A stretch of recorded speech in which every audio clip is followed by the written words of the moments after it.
जय श्रीमन नारायण लक्ष्मी नारायण। मेरे भक्ति सागर चैनल में आप सभी भक्तों का स्वागत है। आप सभी भक्तों ने मेरी पिछली वीडियो में कार्तिक मास का 17 अध्याय सुना। इस वीडियो में कार्तिक मास का 18 अध्याय।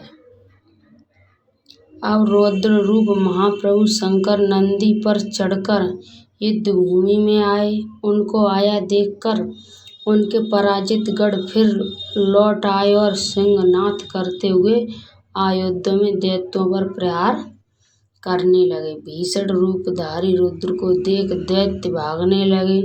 तब जलंधर हजारों बाण छोड़ता हुआ शंकर की ओर दौड़ा। उसके शंभु निशंभु आदि वीर भी शंकर जी की ओर दौड़े। इतने में शंकर जी ने जलंधर के सब बाण जालों को काट अपने अन्य बाणों की आदि से दैत्यों को अपने फरसे से मार डाला। खड़गौरमा नामक दैत्य को अपने फरसे से मार डाला और बला हल्का सिर भी काट दिया। घसमर भी मारा गया और शिवगढ़ स्थित के प्रचंड नामक दैत्य का सिर काट डाला। इसी को शिवजी के बैल ने मारा और कई उनके बाणों द्वारा मारे गए। ये देख जलंधर अपने संभूतिक दैत्यों को धिक्कारने और भयभीत को धैर्य देने लगा, पर किसी प्रकार भी उसके भयग्रस्त दैत्य युद्ध को न आते भी जब दैत्य सेना पलायन आरंभ कर दिया, तब महायुद्ध जलंधर ने शिवजी को ललकारा और संतर बाण मारकर शिवजी को दग्ध कर दिया। शिवजी उसके बाणों को काटते रहे, यहाँ तक कि उन्होंने जलंधर की ध्वजा, छत्र और धनुष को काट दिया। फिर 7 बाण से उसके शरीर में भी तीव्र आघात पहुंचाया। धनुष के कट जाने से जलंधर के गदा उठाई। शिवजी ने उसकी गदा के टुकड़े कर दिए तथा उसने समझा कि शंकर मुझसे अधिक बलवान है, अतएव उसने गंधर्व माया उत्पन्न कर दी। वो अनेक गंधर्व अप्सराएं के गढ़ पैदा हो गए। बीड़ा और मृगंत आदि बाजों के साथ नित्य गान होने लगा।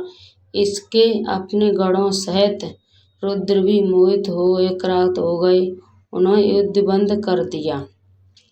फिर तो काम मोहित जलंधर बड़ी शीघ्रता से शंकर का रूप धारण कर वृषभ पर बैठकर पार्वती के पास पहुंचा। उधर जब पार्वती ने अपने पति को आते देखा तो अपनी सखियों का साथ छोड़ दिया और आगे आई। उन्हें देख कामातुर जलंधर का वीरपात हो गया और उसके पवन से वह जड़ भी हो गया। गौरी ने उसे दानव समझा। वह अंतर्ध्यान हो उत्तर की मानस पर चली गई। जब पार्वती ने विष्णु जी को बुलाकर दैत्य धन का वह कृत करा और यह प्रश्न किया कि क्या आप इससे अवगत हैं? भगवान विष्णु ने उत्तर दिया, आपकी कृपा से मुझे सब ज्ञात है। हे माता, आप जो भी आज्ञा करेंगी मैं उसका पालन करूँगा। जगत माता ने विष्णु जी से कहा, उस दैत्य ने जो मार्ग खोला है उसका अनुसरण उचित है। मैं तुम्हें आज्ञा देती हूँ कि उसकी पत्नी का पतिव्रत भ्रष्ट करो, वह दैत्य तभी मरेगा। पार्वती जी की आज्ञा पाते ही विष्णु जी उसको सिरोधार कर छल करने के लिए जलंधर के नगर की ओर गए। कार्तिक मास का 18वां अध्याय समाप्त।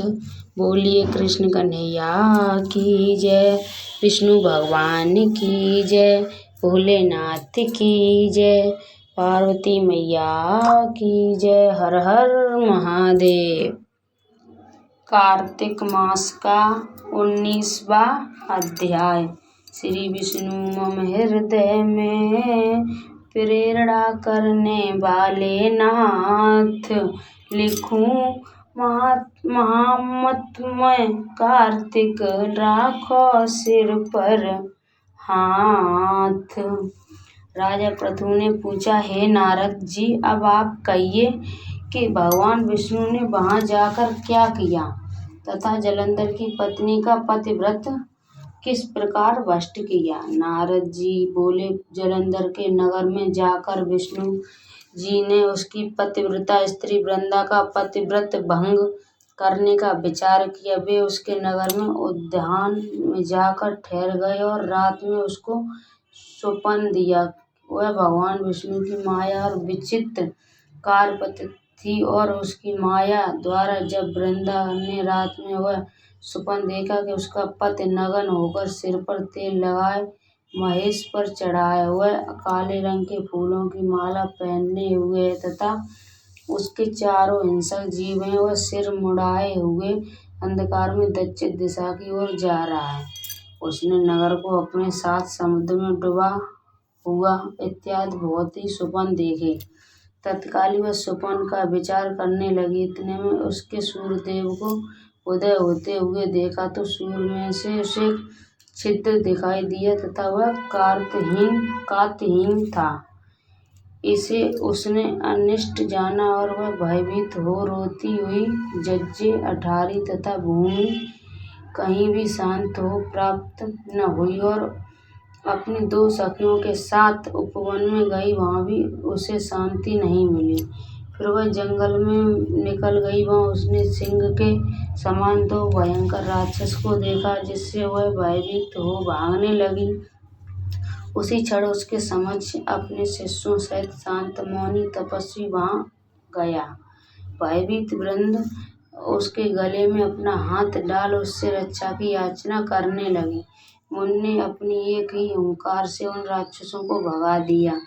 वृंदा को आश्चर्य हुआ तथा वह भय से मुक्त हो मुनिनाथ को हाथ जोड़ प्रणाम करने लगी। फिर उसने मुनि से अपने पति के संबंध में उसकी कुशल क्षेम का प्रश्न किया। उसी समय 2 वानर मुनि ने समझ आकर हाथ जोड़ खड़े हो गए और जो ही मुनि ने कुट संकेत किया तो ही वे उठकर आकाश मार्ग में चले गए। फिर जालंधर का सिर और धड़ लिए मुनि के आगे आ गए। वह अपने पति को मृत हुआ जान वृंदा मूर्छित हो पृथ्वी पर गिर पड़ी और अनेक प्रकार से दारुण विलाप करने लगी। पश्चात उस मुनि ने कहा कि हे कृपानिधे, आप मेरे इस पति को जीवित कर दीजिए। पतिव्रता दैत्य पत्नी ऐसा कहकर दुखी वासो छोड़कर मुनीश्वर के चरणों पर गिर पड़ी।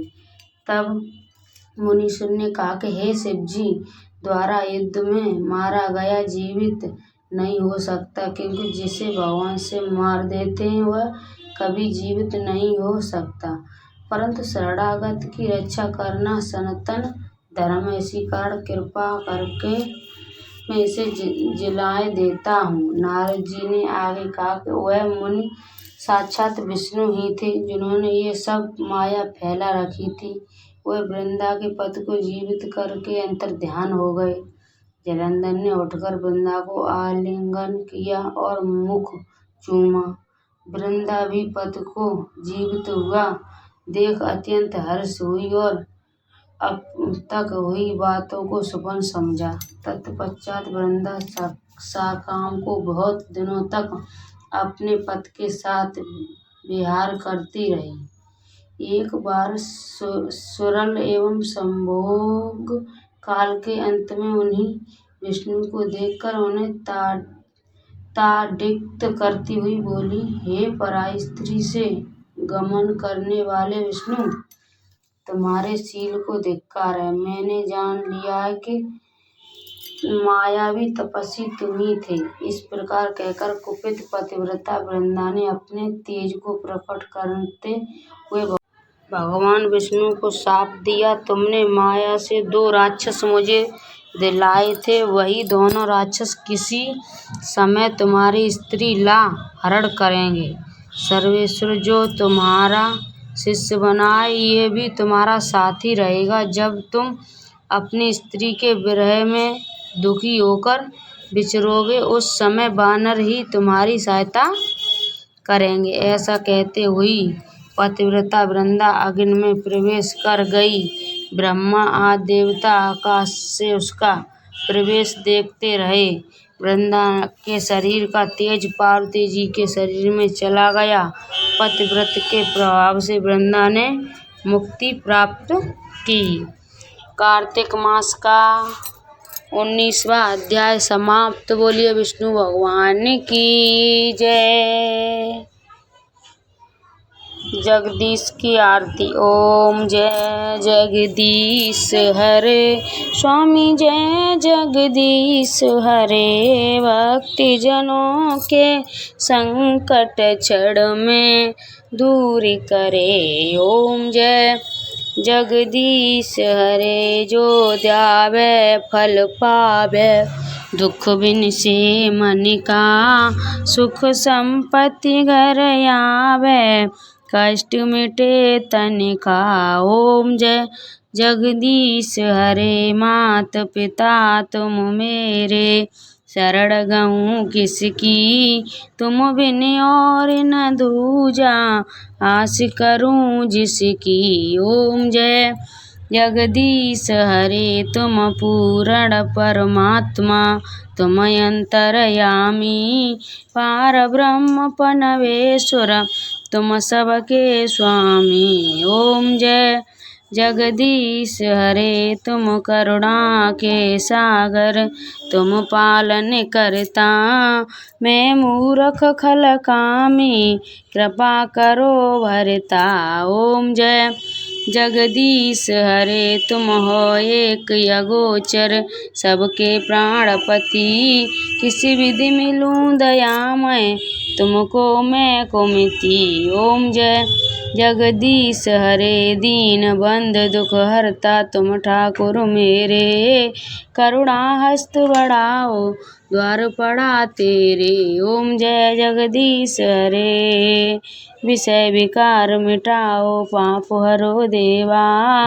श्रद्धा भक्ति बढ़ाओ संतन की सेवा। ओम जय हरे। तन मन धन सब है तेरा। तेरा तुझको अर्पण किया मेरा। ओम जय जगदीश हरे। जो जगदीश की आरती प्रेम सहित गावे। कहत शिवानंद स्वामी मन वांछित फल पावे। ओम जय जगदीश हरे।